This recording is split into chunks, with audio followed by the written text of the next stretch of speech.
Hello there. Today, I would like to talk to you all about a wondrous era in America that I like to call the 1950s. Okay, so this era began in, well, the 1950s, starting with the emergence of the modern civil rights movement.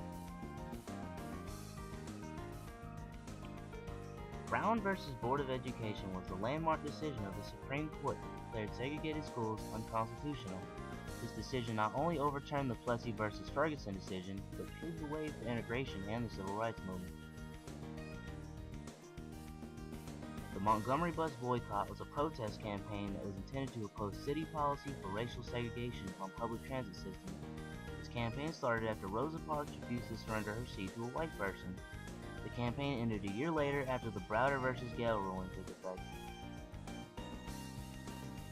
The Civil Rights Commission was created by President Eisenhower after signing the Civil Rights Act of 1957 into law. This was the first Civil Rights Act to be put into effect since Reconstruction. The purpose of the commission was to take action involving any civil rights issues that faced the nation.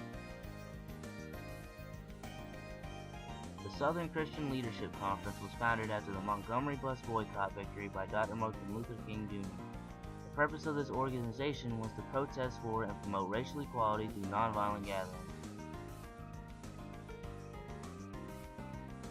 The affluent society of the 1950s, where the majority of Americans had gained a rich, leisurely wealth due to the post-war economic boost. The military budget had been focused primarily on defense spending as a means of standing up to communism after the fall of China and the Korean War. By the mid-1950s, over 40,000 defense contractors were working for the government. The United States had begun to grow a dependency on a cheap source of energy. This dependency was satisfied by crude oil, which was enough to power the new working automobiles of America. During this time, there was an increasingly noticeable rise in the education level due to new educational reforms for public schools and increasing knowledge in working citizens, which increased efficient productivity. Consensus and conformity, a time where a good life came from having a decent job, money, access to conveniences, and the typical American dream. With new leisurely conveniences becoming more available to the average American, people became more consumeristic with more options available to them, like fast food. At this time, an eternal migration occurred, where whites would flock from the cities to the suburbs due to home loan guarantees made by the Federal Housing Administration and the Veterans Administration, called white flight.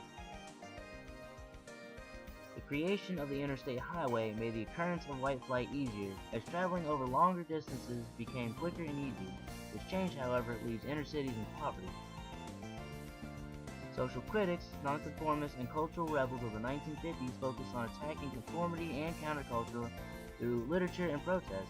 David Reisnam portrayed the Cold War generation as conformists in his book, The Lonely Crowd. The impact of changes in science, technology, and medicine came gradually as time passed with new inventions and ideas that encouraged motivation in modern America.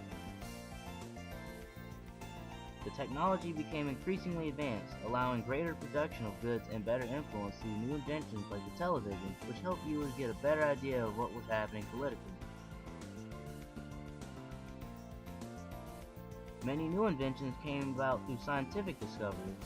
After the launch of Sputnik 1 and 2 by the Soviets, NASA is created to match the Soviet effort for space exploration. Medicine is also widely studied and experimented with at this time. Immunizations began to become a normal procedure after the development of the polio vaccine. This, of course, led to further medical studies. That's all I have for you guys. Thanks for watching.